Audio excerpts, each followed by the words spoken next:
عنك انت يا دكتور، الشنطه تقيله عليك. لا ما يصحش يا استاذ هلال، انا اللي هشيلها. لا لا لا لا، انا حالف. هتقع لي حلفاني ولا ايه؟ ايه ده؟ إيه؟ انت حلفت؟ مش عارف، انا حاسس كده اللي انا حلفت. عايز مني ايه يا هلال؟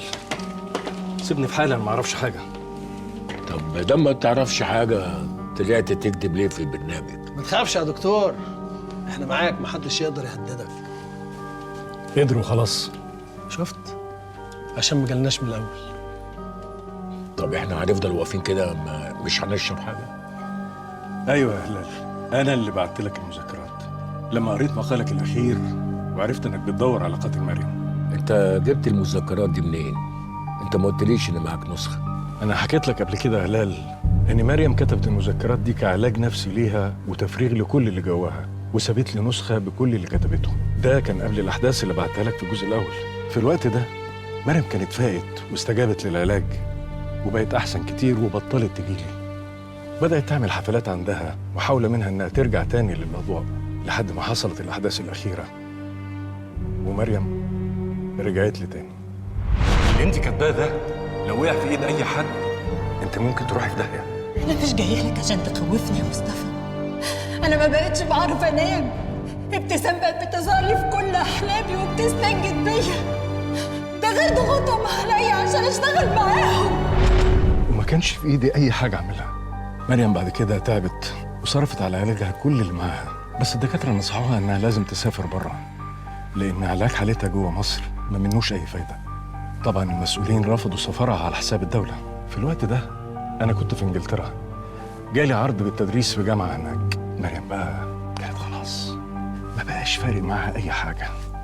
خوفها ورعبها انها تموت على ايديهم راح بعد مرضها اللي كان ممكن يقضي عليها لو ما اتعالجتش. يعني هي فعلا كانت ناويه تنشر مذكراتها؟ ايوه، قررت انها تفضحهم. ما بقاش عندها حاجه تبكي عليها. اتفقت مع صديق ليها اسمه لطفي الهلباوي انه يصيغ لها المذكرات دي، وحكيت له على كل حاجه بالتفصيل.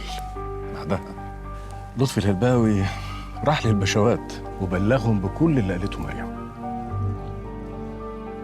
ساعتها اقتحموا الشقه عشان يدوروا على المذكرات. ايوه، بس النسخه الوحيده اللي كتبتها مريم بخط ايديها كانت معايا انا. جالها تهديدات من بسيوني انها لازم تسكت يا تحصل صاحبتها. يبقى ده الوقت اللي مريم راحت فيه الفندق. بالظبط. اضطرت تهرب لهناك واتصلت بيا وانا في انجلترا. أيوة يا مصطفى، أنا كتبت المذكرات بنفس طريقة رواية عوالم خفية. أنت الوحيد اللي هتقدر تحل الألغاز وتوصل للأدلة لأنك قريت الرواية. أنا هشيل المذكرات في خزنة الفندق، هتيجي هتقول لهم اسمك هيدوك المذكرات. اسمعني يا مصطفى أرجوك، مفيش وقت. لو حصل لي أي حاجة طلع المذكرات وافضحهم كلهم، ما تسيبش حقي. انت فعلا كنت هتنفذ كلامها وتفضح الناس دي؟ انا الحقيقه وقتها ما فكرتش، ما عرفتش افكر. كل هم ان انا كنت اريحها وارضيها، بس ما كنتش عارف انها ممكن توصل لقتلها. نيابها بعد كده استدعتني عشان ياخدوا اخوالي. وقتها بقى جالي بسيوني بنفسه وقال لي اقول ايه بالنص. انت ازاي تبقى عارف المعلومات دي كلها وما تشهدش بيها؟ هددوني بعيالي. انا كنت مراقب ومهدد، لا عارف اعيش ولا عارف اشتغل. لا انا مش قد الناس دي. رحت وشهدت واكدت في التحقيق ان مريم انتحرت علشان ما يأذونيش. بعد كده خدت اسرتي وسافرت على بره مصر لحد ما قررت ان انا ارجع تاني.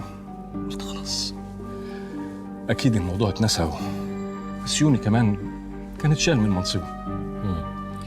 ولما طلعت في البرنامج وقلت انها انتحرت كنت تحت تهديد برضه؟ ايوه، بسيوني ناصر ولطفي الهلباوي جولي وهددوني واجبروني ان انا اطلع واقول الكلام ده. يبقى هو تتحرك دلوقتي حالا من الارض على البسيون.